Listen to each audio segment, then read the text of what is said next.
Welcome, everyone.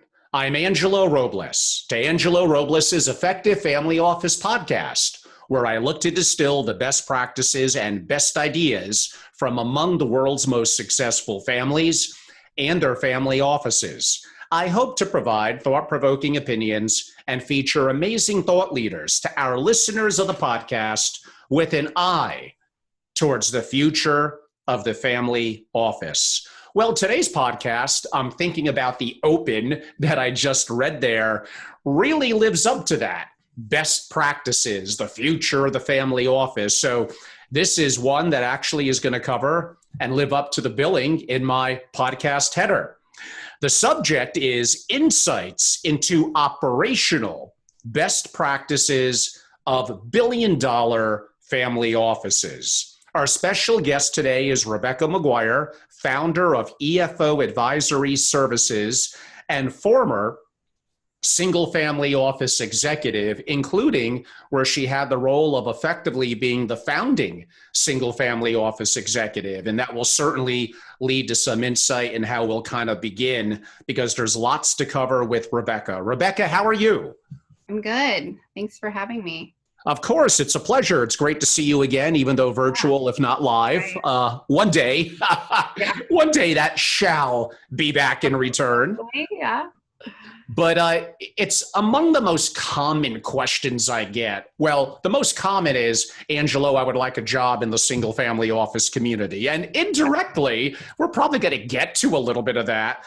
But in terms of how do I start one up? What are some of the operational best practices? How about everything other than the money or the finance part? And that's where it often gets a little bit bogged down into many, and not just creating a family office, but potentially, as all family offices are, they adapt, they morph basically to some degree. I'll be trying to be a little funny, at the whims of the principals. It's their family office.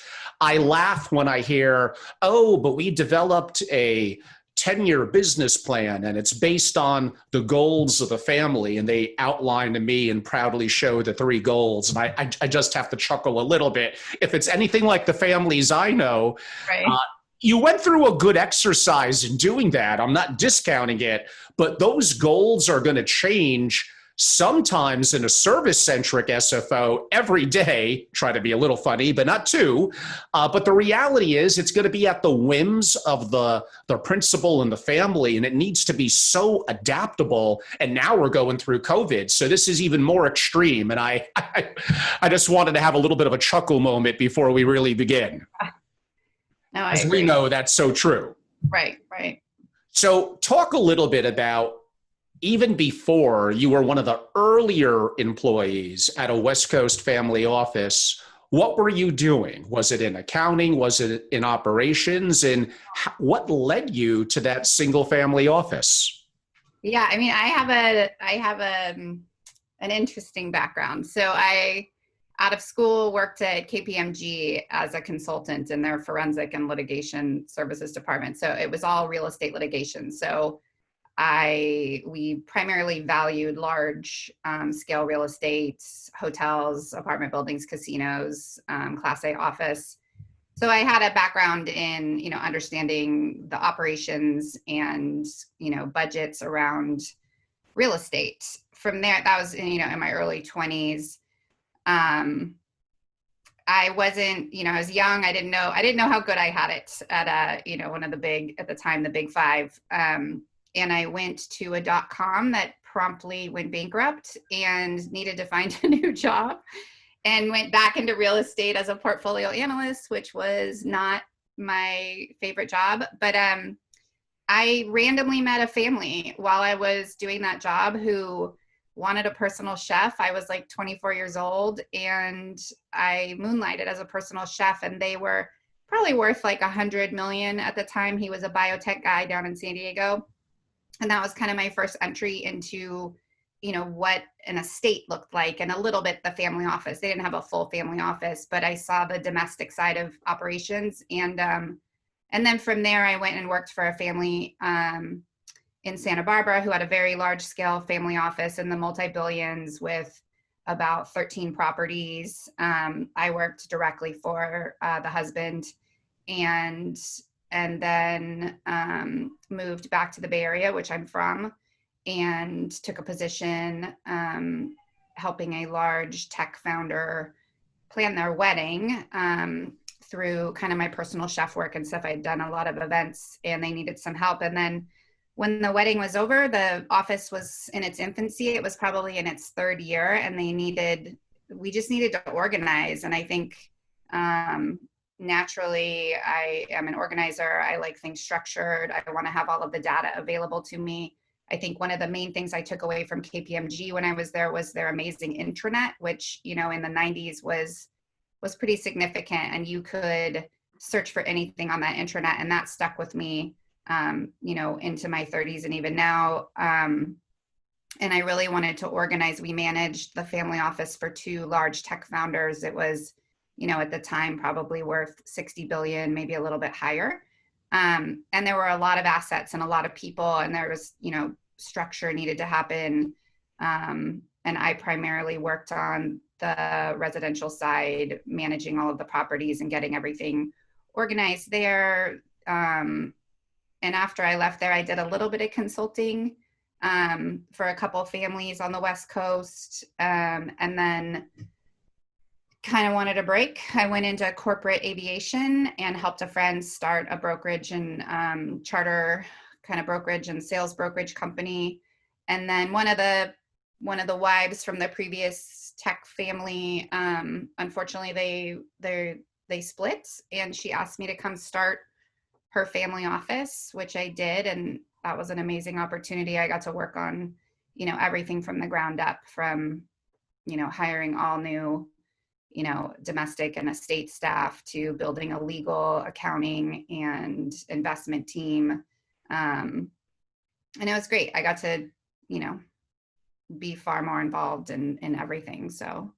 Well, you're kind of beating me to the punch on that question. So, of course, as you noted, you did have a chance to effectively be a founding executive, the lead executive at a family office for a principal. If you could walk our audience through, you were kind of just heading in that direction, of course, until I interrupted. But because you're probably process oriented, partially from your education, your KPMG background, what were the steps that you took? Did you try to understand the goals, which I laughed at 5 minutes ago, relative of the family principal? But initially, you need something to anchor around. So did they want to outsource wealth management so you didn't have to worry about the investing part, but they have a household, they have accounting issues, they have aggregation and reporting?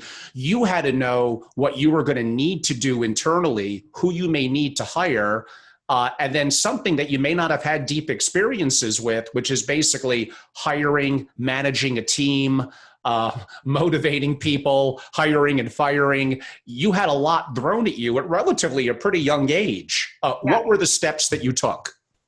Yeah, so we had a clear directive, in the kind of partnership split. We knew that there were certain advisors that we needed to hire. I had enough experience from my prior role with the family, understanding, I joke, I'm like, my kind of breadth is a mile wide and an inch deep. Like, I understand, pretty much everything within family office. I am not an investment professional. So we did outsource that piece, and the CFO that we hired led that search. I was involved, which was great for me because I'm not an investment professional, but I definitely got an education with all of the pitches that we did. We probably did like 15. So I very quickly, could see, I learned about a J curve and all of those things, and the fees that like what was average, what were people looking to earn, and what were the different offerings of these different investment firms and some multifamily offices. So, I had a lot of flexibility. I had a lot of freedom in building the team, but it was essentially, let's build an entirely new team. We interviewed all new legal counsel, from general counsel to trust and estates to tax. And then we looked at different accounting softwares. The principal had a clear directive that they wanted it to be cloud-based, and we wanted to find something with consolidated reporting. We ended up choosing Intact before it was purchased by Sage. So, there was some direction, but there was also a lot of flexibility for me to build on what I had learned previously. There were things in the LLC operating agreements that I thought were too loose, and we put more strict, guidelines around what the managers were allowed to approve, and, our budgetary constraints. We built operating budgets, which I felt really helped our team be able to, have a goal instead of just, when you're in $1 billion family office, there's often not budgets in place for, you can't spend this much, but it really does help the team feel like they're achieving, that they're staying within the budget. And then it also, we, like you said, I'm process oriented. I like everything to be structured and organized. So then being able to then, put those budgets into a cash flow plan, understand the amount of cash that we needed every year, what the investments needed to do, where were we going to put that cash, what it needed to earn, so that, it wasn't just sitting in an account. So yeah, there was some direction, and then the rest was kind of left to me, which I'm hugely appreciative and grateful for, her trusting me and me being able to do that. And then on the domestic side, I think that's probably, that was where I started out, and that's probably my core competency, is just understanding the amount of staff and building out a staffing plan that we reviewed every single month as it got bigger, as we bought more properties, as we had, more responsibility put on the team. How many people did we need to put in order for people not to burn out? Because that's a big thing in family offices, where when your employees are so good that the principals are not seeing all of the work that it takes, but everything is just perfect put in front of them. They think, oh, but it's, you don't make it look hard to them, when in fact it is very difficult and time consuming. Yeah, so really, being proactive, having, as you said, the family having that 10-year plan. I never had a 10-year plan. I had a 6-month to 12-year or 12, month plan. What were we going to need as we bought more properties, or, decided to do development projects with commercial real estate, those kind of things. How were we going to build out, both structurally and with human capital for these goals to be supported. So. And interested in, again, the process of kind of not having done it before, although worked in one before, but starting from scratch and hiring. Were you the one that made hiring decisions of the internal talent? Now, I partially know the answer to some of this. There's an outsourced person who's very well known in the community, especially in the circles that you were in. Did you rely on her to effectively make complete decisions on hire, or more to source and vet, but you still needed to give a stamp of approval to the person? I ran most of it. I would say we used recruiters, and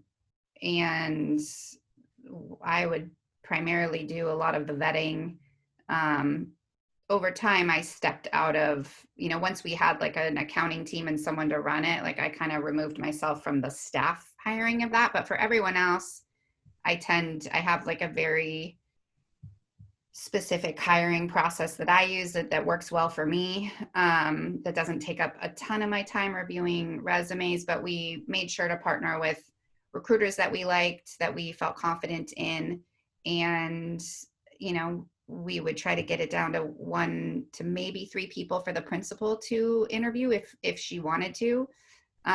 People kind of working below a management level just, really went through me and the managers to bring them on board. The principal would usually want to meet them, especially if they were going to be in and around the house and the family. But yeah, I would say it was a joint effort between myself and the principal. But I think towards the end, we had a staffing plan that was approved, and we could then go, as needed, look for these people. And you hinted at it earlier, with sometimes principals underrating that what looks easy to them because the services are delivered, but all the work that goes into it. Part of the challenge in the SFO community, especially for people that are younger, and have options is a career track. Actually, it's a major problem inside of family offices. Right. It's different in estates and household chefs and all that. Unfortunately, they come and go. Maybe the estate manager may stay on, but did you do anything from a leadership and cultural perspective, or just deciding that it was strategic who you hired, of someone that wasn't just going to stay for 6 months and move on, partially due to their boredom and partially due to, if they were younger and had options, they didn't look at it as I could progress to a career. And then these are some of the grave challenges in the kind of very small and fragmented world of the single family office community. Sure. I think that, this is just my opinion and the way that I do things, but, I feel like anyone that's going to work in a family office has to be relatively low ego, because a lot of the positions are not, they're not vertical, they're horizontal. You're only going to move sideways in a family office. There's a very hard glass ceiling, which is the principals themselves. You're never going to be at the top because that's the principals. And so I think, we would look for people. We did personality tests. We did case studies. Prior to even meeting someone, I don't have a lot of time, and I definitely didn't have a lot of time when I was running that office to meet a bunch of people. Interviews, in studies, they don't really show you that much, but if I could get a sample of their thought process and look at, not just their personality type, but their communication type. We once did a management kind of retreat and did the True Colors test, which is kind of, a combination of a Myers-Briggs and how you communicate in work. I am not an expert in that, but I learned enough to know the type of people in the different roles that would work well, the different, communication styles, who works well with me, who works well as a manager, who does not, those kind of things. And so just tracking those things within, I think, you can kind of look at a resume, and especially if they have previous family office experience, maybe it's a little bit of instinct at this point, knowing who's going to stay and who isn't. I think the younger people are definitely harder, and sometimes you just have to make that decision. I have a client right now. We hired someone, she's in her early 30s as a chief of staff, and my guesstimate is she'll last 3 years, but she's amazing and she's done incredible things for my client, and my client is super happy. She wants to try and keep her for the long term. And I said, you know what, there's no guarantees in life. You can throw all the money in the world at her, but if she's career oriented, which she is, this may not be the place that she stays forever. And that's okay, as long as we're aware of it and, we figure that out. I think, again, the constant, we did a lot of work at that family office, or at least I did, literally on a monthly basis, updating everybody's job descriptions and understanding what they were doing, what they were interested in, what they no longer wanted to do or just didn't have the time for. And that was how we built out future hiring. And then we really understood what people wanted to do, and we allowed for growth and development. If, we had an amazing receptionist that we hired, and she had done other stuff and had just moved to the area. And, I like to kind of just lob little things at people and see if they can do it. And anything I gave her, she could do. And then, she got promoted, working under me as an EA. And then now she's the HR manager at that office. And, I think it's just constant communication with your staff and understanding, do you want to move from the investment team to the foundation team? Is that something that interests you? And giving them those opportunities and not, keeping them just, pigeonholed in that one thing. I think that's how you keep people and you grow, a really amazing team over time.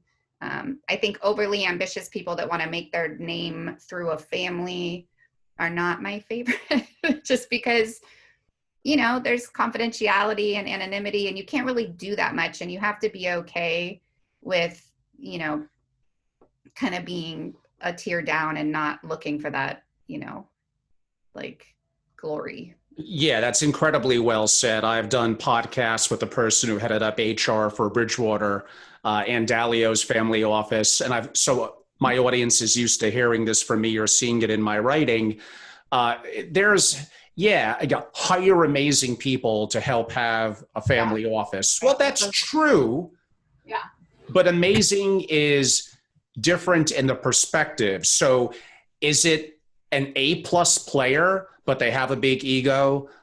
There's challenges where in a small office environment of an SFO, they're going to kind of destroy the culture. Now, that doesn't mean that they're not amazingly talented. Yeah. You may have to wonder if, and I'm making this up, if they're an amazing investment banker at Goldman Sachs, do you really need to bring them internal? Just use them externally. And actually at Goldman, they're going to have way more resources to be of value to you. And they're going to have different experiences with other wealthy families they could learn from. They're going to be too siloed with you, and they don't have the personality fit for your family office anyway. So the word amazing people and A++ players could be two totally different things. Amazing may simply mean they're good communicators, listeners, they're really reliant and diligent, and that's good enough relative to their perspective of the small culture in the family office. Right. A really important question relative to what you did is, I guess along with the principal, how did you decide what you were going to do internally and what you were going to outsource? I mean, I think it goes along with what you just said. Like, if there's a benefit to having someone outsourced where they're going to have access to other families, other clients, where they're seeing what's happening, as tax laws change, as, estate laws change, like all of those things, like even investment, they have other, investment managers to talk to connect with. I am a proponent of keeping the office smaller if there are, talented and trustworthy and great, external partners. Like, I don't see why you want to bring it in, because I think you lose that dynamic and the collaborative nature that they might have with other lawyers or other accountants or, other, tax professionals, investment professionals, even, like a lot of these kind of younger family offices that I work with are younger wealth. Like it's more of a multi-family office setup where they might have someone like me on staff who's, organizing everything and delegating to all of the different advisors, but we're getting, we're getting a lot more, I think, for the fees when they have access to other people that they can talk to. Because what I feel and what happens when you get into a single family office is, because of the confidentiality and anonymity, like they don't want people to know who you are. So then you lose the ability to just reach out to anyone, or you can then tell your lawyer or your accountant, like, hey, I'm interested in doing this. Do you have anyone else who's doing this? Like, what can you bring to me? Where you cannot find that yourself. So, I'm a pretty big proponent of outsourcing a lot of it. I think that day-to-day accounting, bill pay, understanding the needs of the properties and any other assets, like kind of the appetite of the principal, what they like to spend.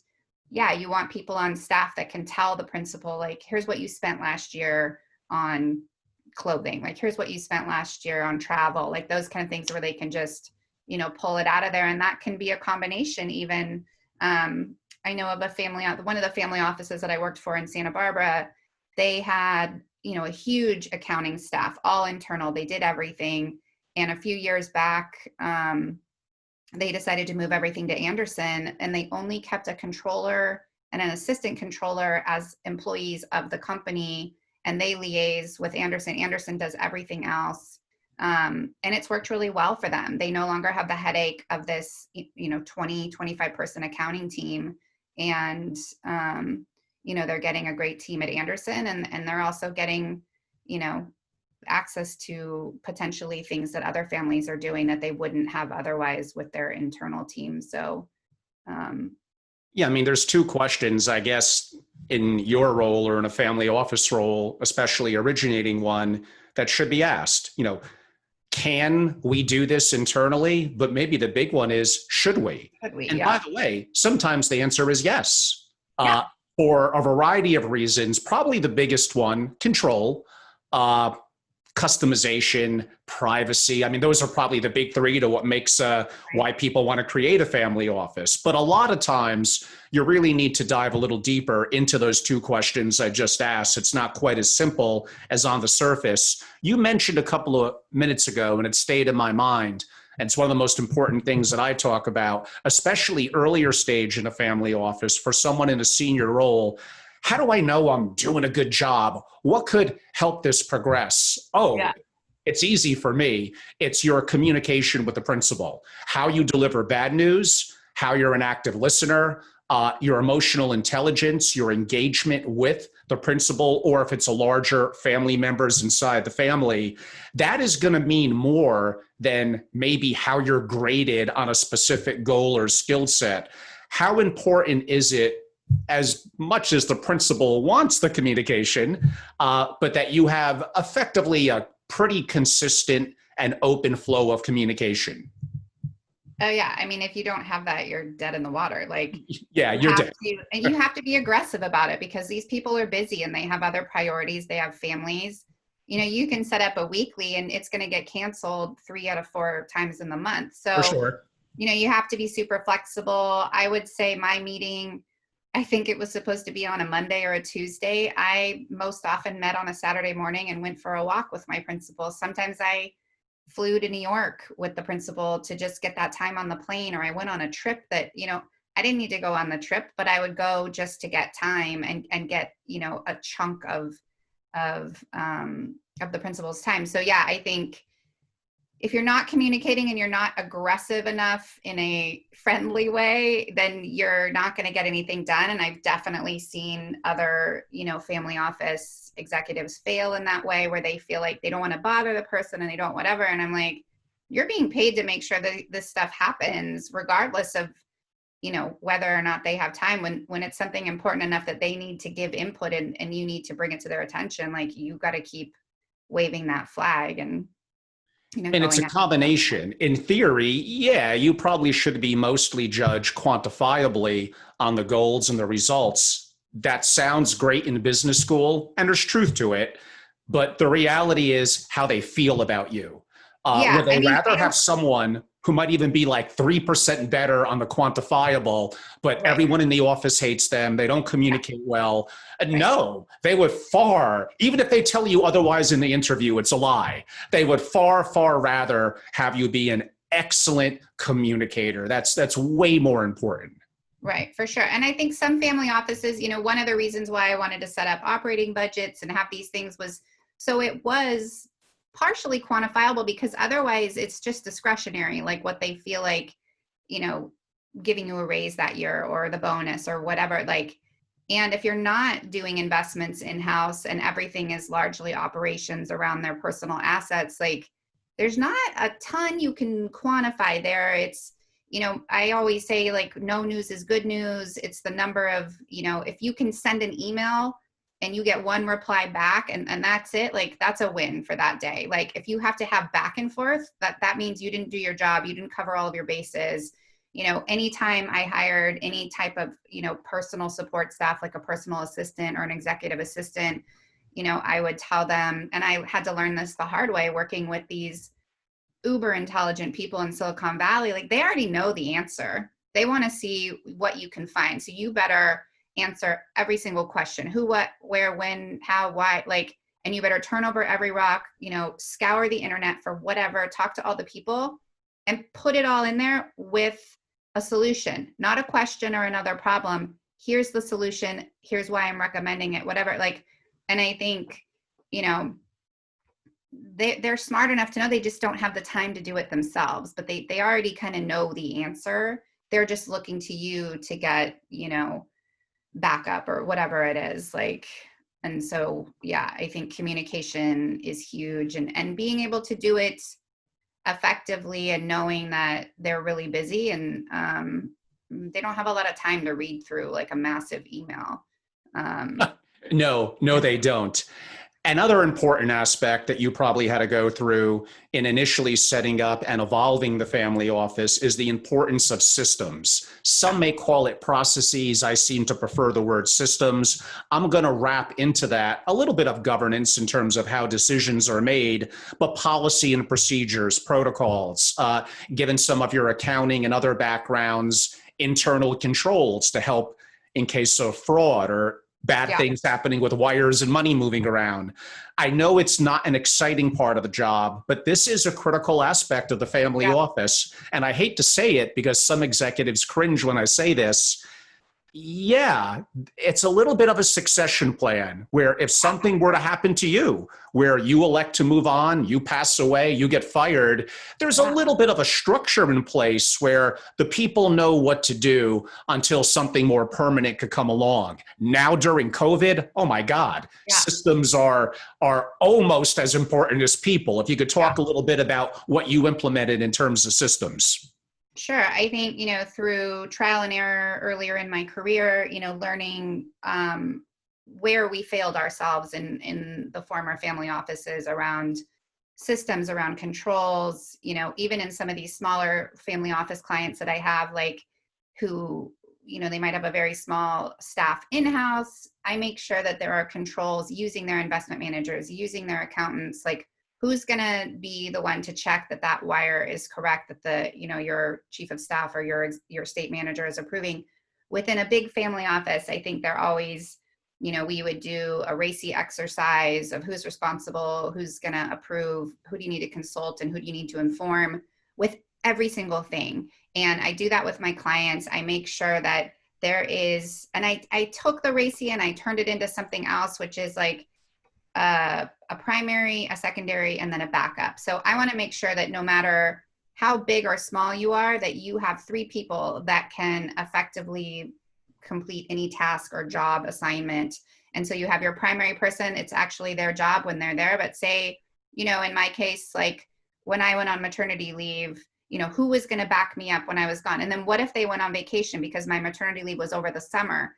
Everyone goes on vacation. Like who was the third person that was then going to be able to do that? And so for me, it's really important that you have, not just one person, but 2, someone that can take over in the event of, some catastrophic event. And especially in COVID where, who knows if you're going to get sick, like who knows how long you're going to be sick, or, the mental health of all the people working from home with kids and all of the things like. Oops, Rebecca, you might have froze up a little. There it goes. Oh, sorry. It's better now. But yeah, I mean, all the things like I always use, it says my connection is unstable. Let's hope it's not. I always use the terrible example. Like I say, what if you got hit by a bus? Who's gonna pick up, the slack? And I think things happen, like spouses get other jobs. Like all of a sudden your favorite employee, this happened to me.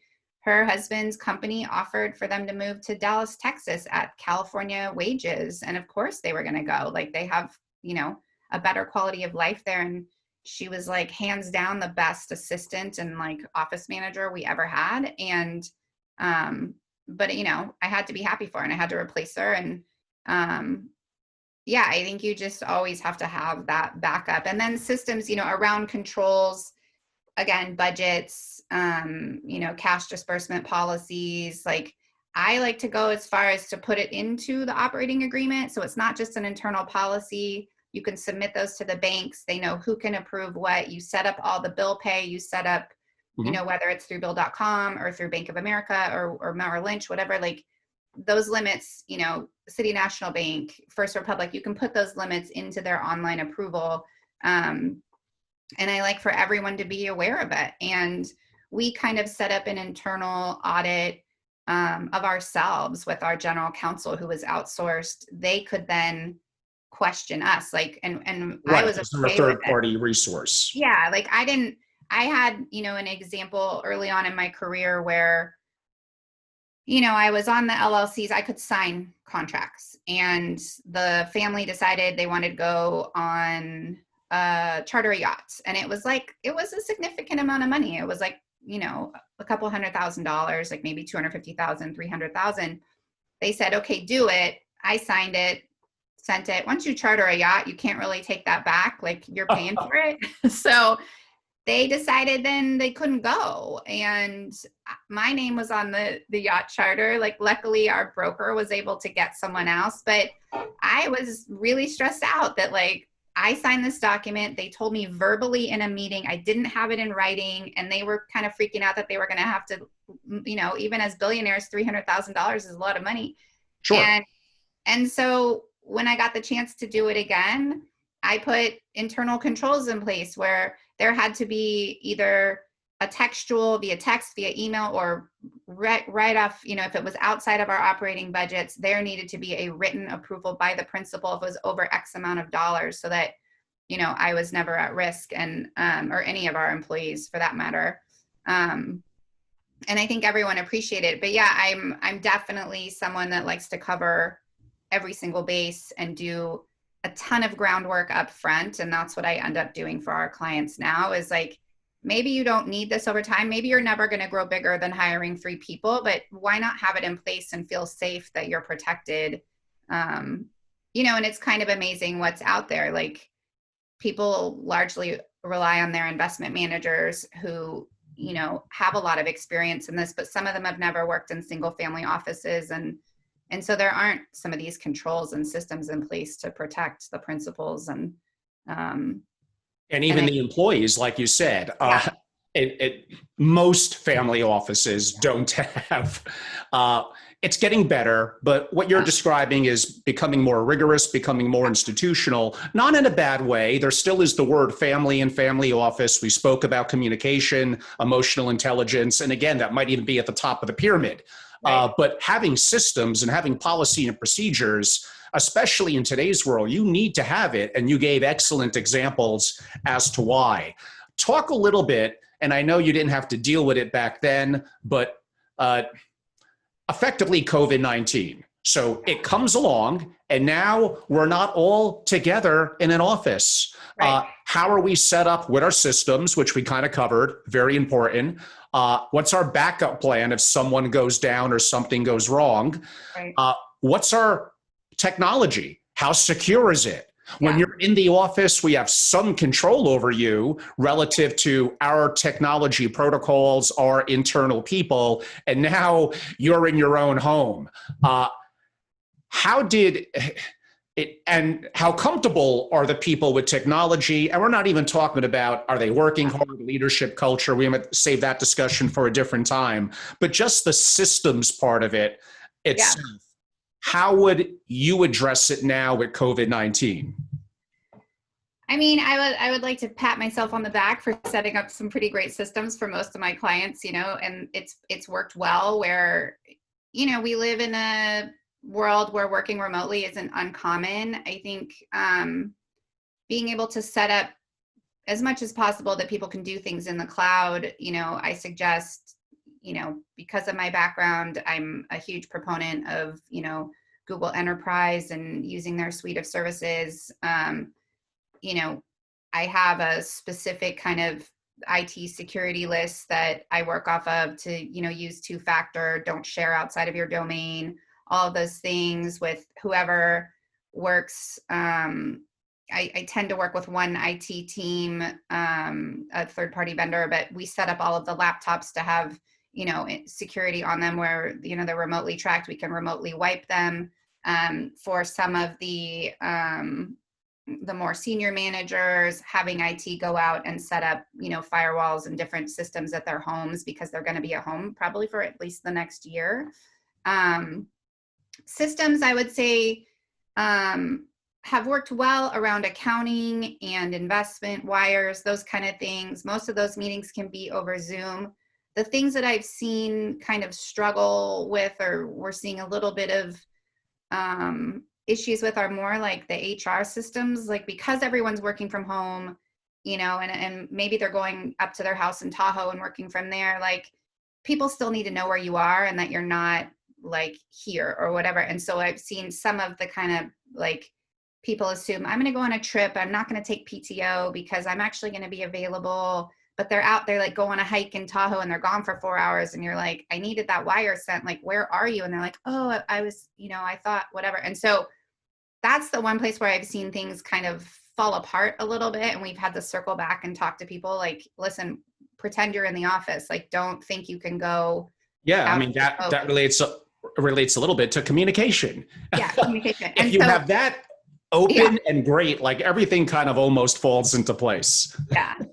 So the policy around here's how you request vacation. This is what you do. Like we ask that you identify a backup person, you send what needs to be done in the time period that you're gone.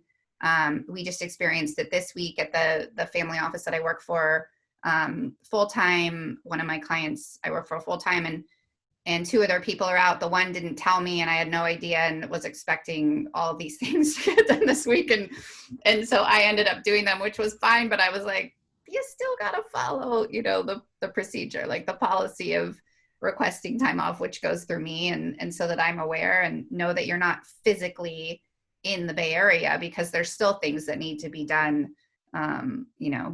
Now, it does beg a bigger picture question, and there's a good and bad to it. Okay, COVID-19, remote working, part of this is going to last forever. Yeah. To a degree, it's kind of working in the white collar communities. Sure. Yeah. The good for a family is maybe, and I know they're rich already, but you explained some reasons why, maybe we don't need expensive office real estate in downtown Palo Alto or San Francisco. And that could still be it's six figures. It's real money. It does matter to them. But here's the bigger picture. Oh, wow. Like I could have employees that may be amazing, forget in one region or even country, the world. Now, the converse benefit to the employee, because they may deem it to be more competition now, and technically true, but if they're good, they could, in theory, depending on what they do and how things evolve post COVID-19, that works for them too. Maybe they're like, I couldn't really afford to live in Palo Alto anymore. And I don't really want to. I want to be in the woods in Idaho. I want to be an analyst at a hedge fund. Do I really need to be in Greenwich still? And the answer is no. There may be some level of connectivity being in select communities with the intellect of tech in the Bay Area, hedge funds in Greenwich, et cetera. But that's weakening, and now it's severely weakening relative to COVID. So it provides both the employer and the employee both more options and flexibility. But the employee, like you said, just perhaps has to be even stronger on communication. Right. Because the reasons that you noted, there is more of a chance where it's not like your hands and eyes are on them. It's a little bit more dispersed. There are technologies that keep 100% video conferencing software on. I'm forgetting the name of the company, but it helps to make it feel like you're in a cubicle almost, because you can see the other people there. Those of you that want to email me, I'll look it up in my PowerPoint and I'll send it along. Name some services for a family that, okay, we're not going to internally manage investments, but what else would they potentially do for a family? Did you have to set up aggregation and reporting software? Who handled bill pay, accounting, which is a big one? What are some of the things that even in a non-investment centric family office that still is important services to offer and do? Yeah, I mean, for a single family office, I think, the measure for me is, when does it become inefficient to go out of house? When is it just, what is your principal asking for on a regular basis that's easier for me to open my door or pick up, it's easier for that person to be there, and also they're hearing what's going on. If, I liked having a core accounting team that did, the daily bookkeeping, the asset tracking, cash management. That was much easier to have in-house. We didn't need tax people, although we did, tend to collect K-1s, and we had a team kind of assigned to that for once a year when there was time to do that, so that we didn't, it was easier. They were getting sent to us. So it was just easier for us to collect them. I think having those people on your team to really understand, what we're spending, where do we maybe need to replace things, that kind of thing. They're tracking utilities. They're doing all of these things that, and I think having that access, which I think to some extent, I think having some kind of regular collaboration. I've heard from, colleagues that their offices are not going to go back to the same. Everyone doesn't need to be there all the time. But I do think there is a benefit to hearing, like, someone walking through talking about a potential construction project, at, such and such property in New York, and they're talking about, doing something with the roof, and someone already had experience with that, where you can't touch the roof because there's a warranty and we don't actually own the roof. We might be in the penthouse, but the roof is not ours to touch. And they already knew that. And so instead of a new project manager going down this rabbit hole of figuring it out, like an accountant that's been there for 6 years might already know we tried to do that 6 years ago and it didn't work out well. So I think like that kind of collaboration, or that kind of just, synergy you get from being around each other, is important for certain roles. I think you can't outsource the personal stuff. That stuff all has to be internal for privacy reasons. And also just, you need the right person in there. We had a lot of commercial real estate. I think that you could definitely outsource and maybe have the accounting. We had the accounting in-house, but it actually was more beneficial for us to have the project managers and people working on development be outsourced, because they had better relationships with, the cities and the different people there. Some, personal needs like personal trainers, those kind of things, health and wellness, definitely internal. And then security. I think security is definitely IT. I have mixed feelings on. I think that, again, those are people that really benefit from having multiple clients and seeing other softwares potentially that are out there, working with, lots of different people. So I think IT, maybe you have one like desktop person that's in the office to help with that stuff, but on the bigger networking and security and all that, I think outsourcing is better.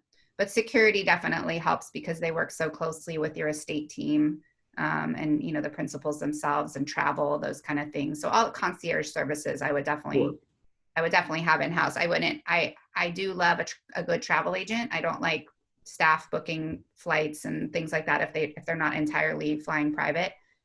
Maybe it's for friends or whatever, just because it's such a time suck if something goes wrong with that flight or that car. So I like to outsource vast majority of travel around, especially cars and hotels and those kind of things. But I do like to have that, the PA and the kind of concierge team in-house. If the family owns planes aviation, do you think that would be something to keep internal, or even that's better off outsourcing it to people that live and breathe it 24/7? I like it. I think internal is fine. I think most aviation professionals are, they're experienced enough. And as long as you have it set up correctly, there's a lot of regulations that, the maintenance are on the planes. Sure. I would prefer to have it in-house, to know that your planes are being maintained, to know that you're at the highest, level. They're tracking everything. They're familiar with your aircraft. Like, I think there are great companies out there that can manage and, offer their expertise to you. But I did love having our flight department internal, just because you know who you're working with, and they'll work hard for you to get you that landing permit, and they also have relationships depending on how big the flight department is, with different airports and whatever. And I would prefer an in-house. And and again, we touched on it a little bit.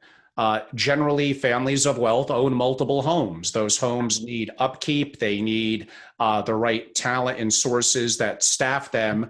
I'm assuming probably individually owned in separate LLCs. Yeah. Theoretically, the employees may be under a separate entity, perhaps that LLC, but it may come back into the family office for bookkeeping, accounting, and maybe some level of oversight and management.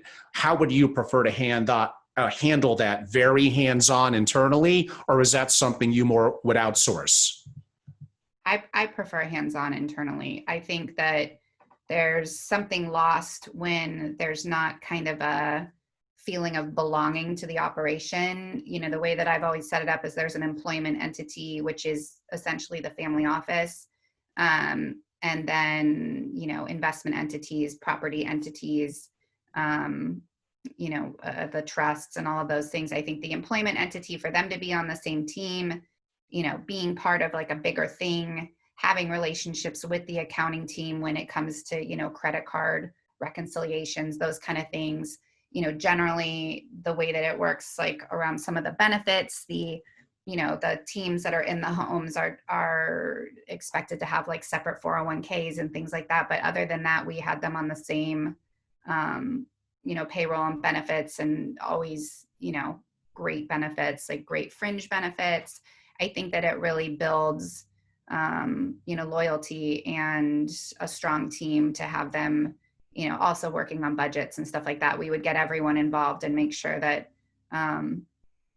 we were hearing everyone. I think some things like housekeeping, if you're not like, a clean freak, you don't care if your kids destroy your house and the people come 3 days a week. Like, those are things that I'm flexible around. I think when you own multiple properties and there's lots of maintenance and there's just preferences around the way that things are done, having an internal maintenance team is great, because sometimes it's hard to get those people. It's hard to get your GC to come out when they're building a house, and they do some maintenance on the side, but it's not their primary service. So I like having the domestic team, at least a core team on staff. And I've tried it different ways. Like I just think that the personal, aspect to those jobs, like they really need to understand the principal and like whether they want you around, whether, you need to be scarce when the kids are home or that kind of thing. And also for privacy reasons, I don't really like,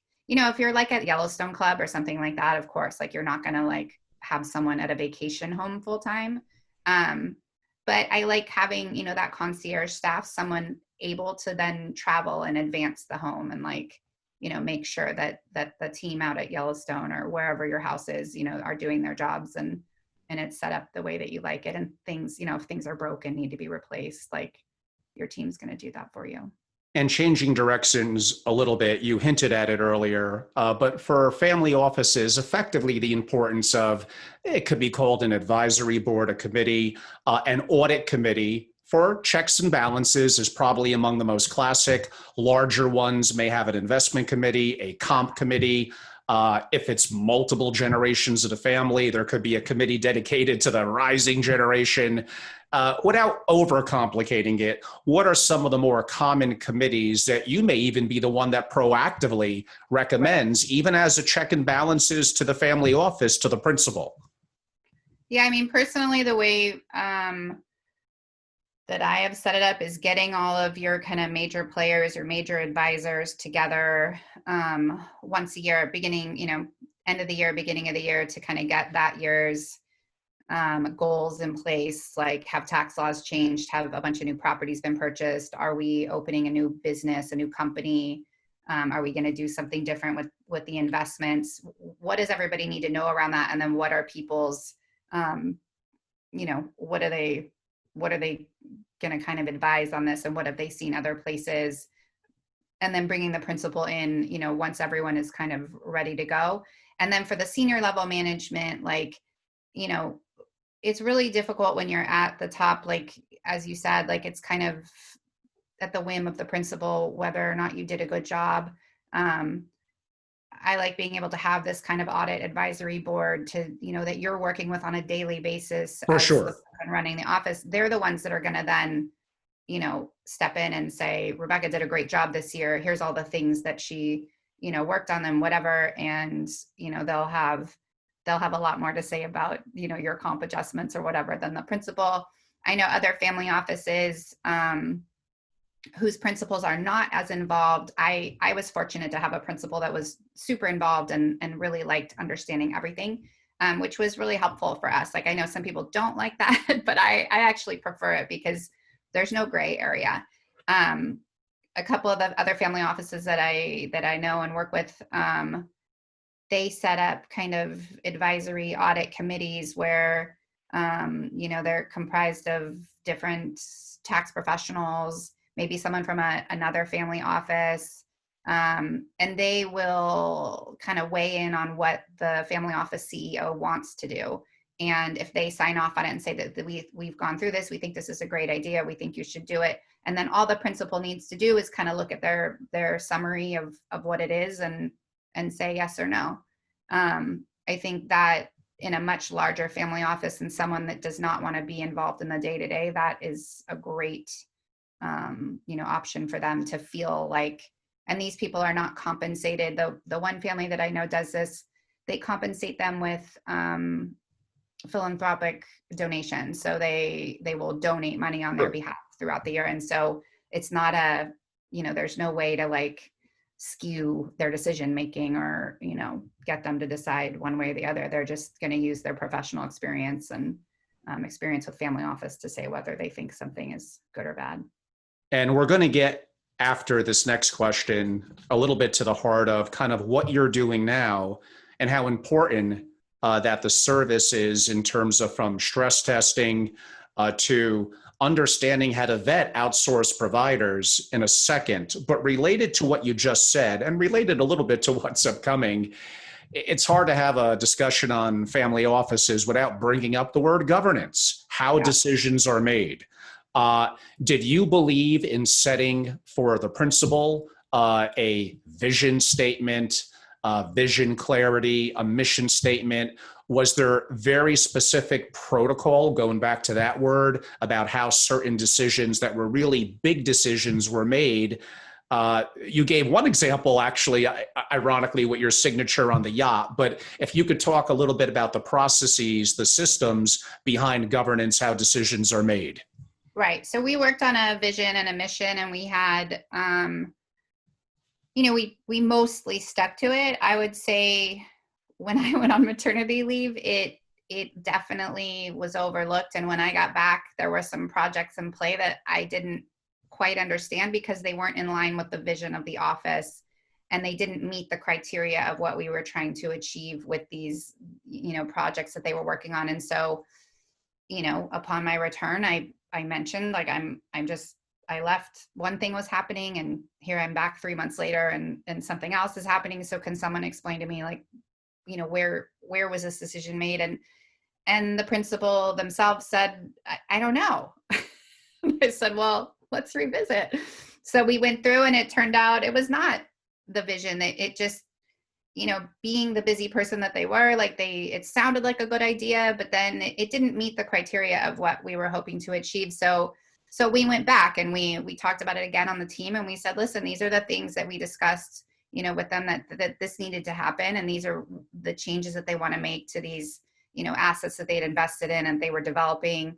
And so, so I think having that and understanding what's important to the family, and what do they really want to be involved in, and what do they kind of don't care about? Like, what are they okay if you just make the decisions for them? And then where are those hard lines of what they want to be involved in? Like, that takes some time for them to even understand, and you kind of have to coach them through it. So setting the vision and the mission around that, and then the decision making, are we even going to bring it to the principal if it doesn't meet, 4 out of these 7 criteria, and then, let them decide if they want to do it. But yeah, I think discussing that is really important because, if the goal of the office is to be environmentally conscious and keep things lean and do all those things, and then all of a sudden one of their friends, tells them to buy a yacht and a plane and all these houses and things that are never going to get used, but they have a big carbon footprint. Like, what are we doing? This is outside of, what we said the goal was of your family, or, True. And right before I get to the question that I noted, and one other thing maybe popped in my mind, and that would be your experience, and I guess part of what you do now, so it does relate a little bit to that, kind of sourcing, vetting, and diligence on, even especially now in the COVID worlds, technology and platforms for families to use. You mentioned one indirectly earlier that's deemed to be the highest level de facto for big family offices with multi-entities and accounting, and that's now Sage Intacct. They're a great company. Yeah. But I don't know, for aggregation and reporting, did you guys use Attapar? Did you do a project management software program? Did you use CRM? If you could give some insight into that, that may be helpful. Yeah, I think one of the offices I worked for used Attapar. I thought I had no issues with it. They had some proprietary software that they built to kind of aggregate not just the investments, but like all of the decision making in the household. They built it on their own. So not something you could go out and purchase, but yeah, I mean, we're constantly looking at new softwares. Again, like, because we focus primarily on operations and not investment, my experience, like one of the managers we just started working with uses, I think you and I talked about a Black Rock. Is it Black Rock? Black Diamond. Black Diamond, sorry. And then I think I gave you that other one, Cassius or whatever it was, which is very impressive. I looked them up too. Right. We've been playing around with it the last few weeks, and it's really cool, all of the modeling. So yeah, I mean, my experience with Adapar, and I think it really depends on who's implementing it, is mixed. I think it probably has far more capability than what I've seen, but so far Black Diamond, I'm liking a lot better. Obviously I like Intact. QuickBooks and that like still works really well. Depends on how many entities you have. If you're going well over, into the 50, 60, 70 entities, then you forget need about it. Like, tax. you need something else. Yeah, you need something powerful. I mean, some of the programs that you mentioned, I mean, Adapar is a great program. It's a little complex. You probably need someone who's a little bit, I'm not going to use the word younger, but dynamic on that aspect of the investing in technology and interface perspective. Black Diamond's a great program. It is not as deep and complex as Adapar. So for some big families with complex, really deep, complex investment issues, it's probably not as good, but is it cheaper and easier to use? The short answer is yes. So it depends on the family, the goals of the family and the family office, and the competition in that community, which is great for families. It's getting really intense. Now, there'll be some consolidation of the industry in probably both accounting and in investment software, but there's so many other, now with COVID, project management, Slack for communication, whatever, and some of that is free or near free. It's just a matter of, now you're forced to do it because of COVID, and you're realizing, oh God, I should have been doing this all along. Right. Yeah. I mean, lately I've been loving Airtable. It's like a database / kind of spreadsheet software that we use for project tracking. And, I've used Asana. I like that too. Asana's good. Asana's great. I just, again, like. Did you use CRM like Salesforce? No. Okay. We don't really use that. But yeah, I mean, and then some of the kind of wikis, building out these kind of intranets for the clients. Like I used to love Google Sites. They've kind of simplified it now. It's not as customizable. There's one, can't think of the name of it right now. Well, there's some private services that you could do that with, but they could be expensive, but they're very good quality and very good interface. Trusted Family, Sumitas, those would be two examples. Lately, even I've had to get a lot better on technology, so I feel like that's one of my strong points now. And my PowerPoint, one day coming soon, my masterclass on creating a resilient and anti-fragile family office has a very deep and complex section dedicated to technology. So it's going to be a very important part that we're going to cover. Let's talk about something now kind of very near and dear to you in terms of what you're doing. It relates to it. And that is the importance of how do you source and vet and hold accountable outsourced providers. They're not internal to the family office. Talk. Let's learn. Yeah, I mean, I first and foremost access my network. I think I have a great network in the family office industry, and I'll reach out to, other family office professionals, other attorneys, accounting teams, everybody's got their own network. I'll kind of put together what it is that I'm looking for, what's more important to the family, personality wise, communication wise. I feel like everyone that my network's going to recommend to me is going to be more than capable of doing the job, but it's how are they going to fit in with this family? Holding them accountable is creating process around what their role is with the family and sitting down with the family, once we have everyone on board and getting them to sign off and see, where is your investment team supposed to be helping you? And when they're not communicating and they're not getting us the data, they're failing, and making them accountable to the principal, and the principal fully knowing what that person's role is. Recently, we replaced an accounting team for a client because we felt like we weren't getting the strategic advice that we wanted. We want them to be, advising us on, what best way to optimize tax strategy, and how are we gonna, as the family's wealth increases, like, we don't want you just to file our tax returns. Like, we want you to actually tell us, like, hey, maybe you should be forming a family, like an official family office on the investment side, or, maybe you should look into private trust companies. Like, I feel like when I start being the driver of things on the tax or investment side, like, that's bad, because those are not my areas of expertise. I know enough to be like dangerous, but I shouldn't be driving that. And so, we'll very specifically outline like what we expect of the advisors and, these outsourced people, and whether or not they're delivering. And something that I've been talking about lately, and do some services to families as well, especially now during COVID, it's basically playing out a stress test, a what if scenario. And sometimes, and you understand, having worn the hat before, there are some family office executives that would be a little bit like, you're trying to look at our weaknesses, aren't you? That would be a horrific attitude to take, but I understand it. The reality is, the family should realize, I have a good team, but we all develop silos and blind spots, and an opportunity for outside resources. That's the problem with some SFOs, is they become very siloed, very anchored in ideas. And they may be wonderful people that communicate great, that have all the skill set. They just would benefit from an outside set of eyes saying, in representing, and you should have a beginner's mindset wanting to get better. So an example of that is, we're sitting, it's called a tabletop exercise, by the way. Now it has to be done virtually, but imagine it was back in the day. So the principal's here, the executives are here.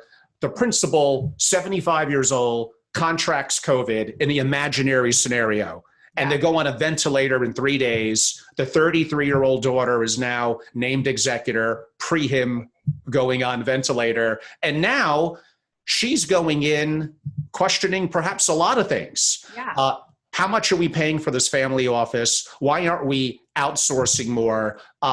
There's a 70% chance my father's going to die on the ventilator. What's our current estate plan? What's the tax mitigation strategy? Oh my God, we're in California. That's really bad for taxes. How come we're not better on technology? Oh, I took a look at the investment portfolio. I'm really big on impact investing in things that affect the world, and you don't seem to care anything about that. The disconnect with the next generation. But let's leave that discussion for a different time. But in general, performing a stress test in what if scenarios, you do, even if you don't call it that, you do variations of that yourself. Yeah. I mean, I think in a lot of cases, we are welcomed all around, because for whatever reason, both the employees and the principals just can't get to where they want to get to. Maybe the communication is off. They need someone to like bridge them. In other cases, people definitely get defensive, and, we've been doing this, we've been doing that. And then, my kind of general take on that is like, we're here to help. Like, we're not looking to replace, we're not, unless we've been brought in to replace. And by that time, like, they've probably already informed. I would say so.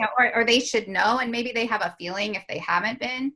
But usually we're there to improve and get people to stay there longer, by bringing help. And a lot of them are really thankful, that we can bring this to light to their principals, to make them understand that they need to build out, they need to, make things, bring on other technology, and put, more support in place.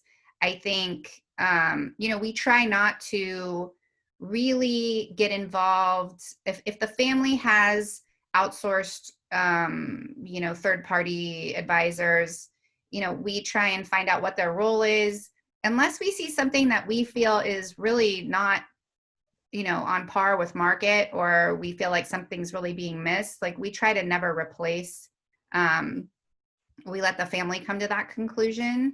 We have been asked to do investment audits and stuff like that. We don't personally do them. We go and we find the people that will do them for them, and then we help them kind of understand, what's market and what's going on. why maybe they're not getting the service that they should. And I think, the downturn earlier in the year, in March when everything was, going crazy, you really saw a lot of holes in some of these investment portfolios and where they hadn't, they hadn't allocated correctly for a downturn like this. And you could see like a lot of kind of the flaws.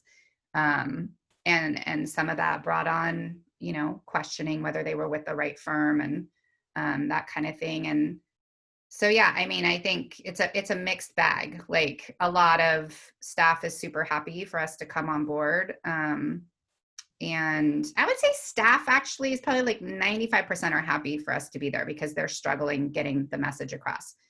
Third-party advisors kind of question, what we're doing there. And if they have a great relationship, they're just happy to help. And then the ones that maybe should probably be replaced, they get a little bit nervous. So, but yeah, I mean, I recommend basically to every client, like, hey, if you've been with your people for 10 years since you were, a lot of my clients are young. They're like in their mid to late 30s.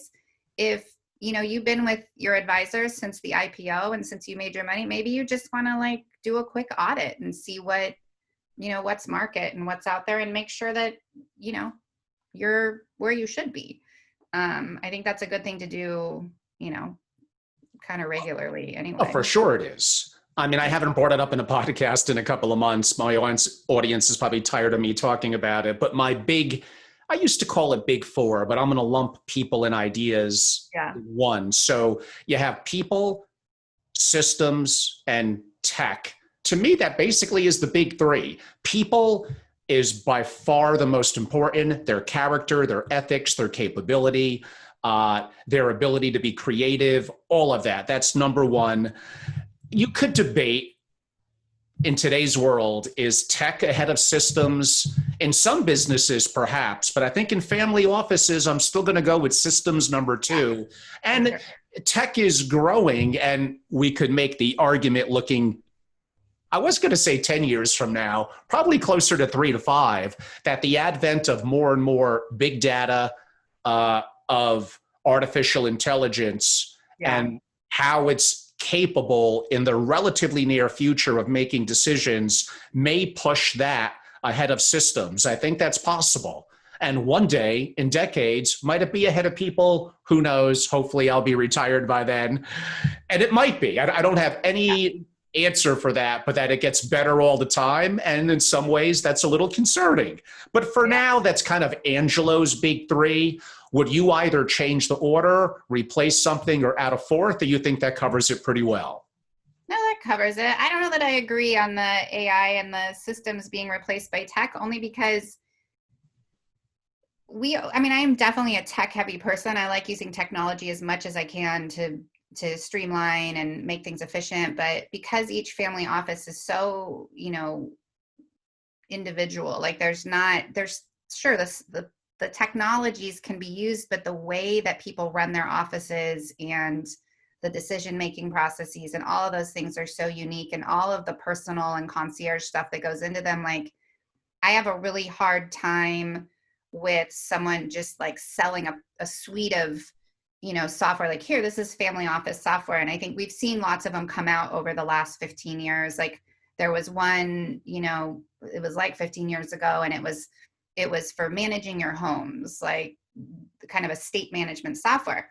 And it was great in theory, but it was very much built around very traditional and kind of old school, like, homes with butlers and, 10 sets of china and flatware and all these things. It wasn't built for the Silicon Valley tech executive who, eats out of a metal bowl, eats their kale salad out of a metal bowl and doesn't use flatware. And so I think like it was good in theory, but it needed to be more flexible. It needed to just be kind of more of like a wiki. And so that's why I ended up just loving Google Sites for the ability that you could make it into anything that you wanted. And I think still like some of these softwares where they're very, they're putting a lot of thought into it. I'm definitely excited about a few that are coming out. I still think there's such a human element to implementing them that you're never going to get that system to where it needs to be without a ton of input from people. And AI, I think the problem with that in family office is like, some of them are just not going to be comfortable with that, you know, drawing data into these wikis or whatever you want to call them, these intranets, because of privacy issues and like kind of the unknown. And even the most, you know, educated tech executive on AI still might, you know, question the security and those kind of things. So I would say, I mean, that's my thought and experience just around technology, that there ends up being so much input by people that, you know, it can't operate on its own. And Rebecca, you've been incredibly generous with your time in concluding, because now you basically work with families of great success more broadly around the world and their family offices. In terms of some of the services that we just noted and how important that it is, as well as your experience creating for a significant family, quote unquote, their founding executive in a family office, you're certainly a tremendous resource within the community. For those that would like to learn more about your current company, EFO, how could they learn more, the website URL, and how could they contact you? Yeah, so the website, I need to launch it. It's 90% done. So, you know, this all kind of happened by accident. Like I wasn't sure what I wanted to do after I left my last family office. I agreed to help a family who then referred me to another. I changed my LinkedIn. People started contacting me. So it's all been word of mouth to date. My goal is to have the website up in the next 3 to 4 weeks, hopefully sooner. It's like pretty much done. I just need to review it again. You know, they can email me at, you know, Rebecca@efoas.com. If you want to distribute that, that's great. If you could say that one more time. It's Rebecca@efoas.com. Okay, that's convenient. And do you have a simple, could they look you up on LinkedIn like you mentioned? Yeah, they can look me up on LinkedIn. You know, and would that be as Rebecca Maguire? Yeah, Rebecca Maguire. And Maguire spelled, please. Maguire. And for those that are either live or hear this on a video, or I guess a podcast, if you also wanted to email me, realize Rebecca's time is very valuable. If you're a family member or family office executive, I'm happy to quote unquote make the intro. Otherwise, if you're not, it's okay, but you may have to find that one on your own, whether, you know, join her LinkedIn and get to connect that way. I'll leave that a little bit up to you. And I'm going through a little bit similar on the website. Of course, I've had one for 13 years, but as my audience is hearing me talk about, I can't wait. We're hopeful August 5th is that next Wednesday. My new site, which for my members as well goes up, and it is such a big improvement over what I have now. And basically in the more digital community that we're living in, it just shows how things have changed and how we're delivering content and adapting. So it's very important. So if you're hearing this at a podcast, it probably already has been up a couple of weeks by then. I sure hope so. But that's very helpful, Rebecca, for people that would have a chance to want to reach out and learn more.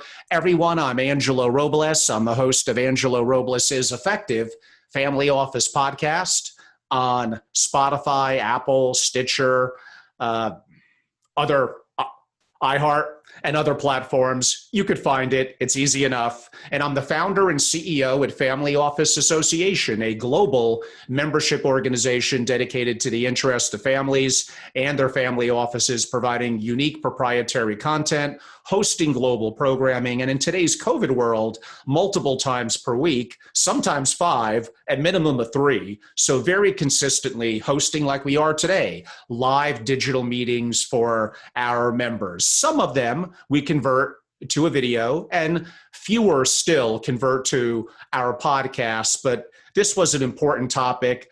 I'm pretty confident this will make it to both a video and a podcast, and we're excited about that. I could be reached on social media. Probably one of the best is years ago, I got lucky. I registered Family Office on YouTube. So subscribe to my Family Office channel on YouTube. It simply is Family Office. I got that one early, Rebecca. Good job. Yep, I got lucky. And I got actually the same name on Twitter, but YouTube is much more active for me, especially now in the digital world with our videos than ever.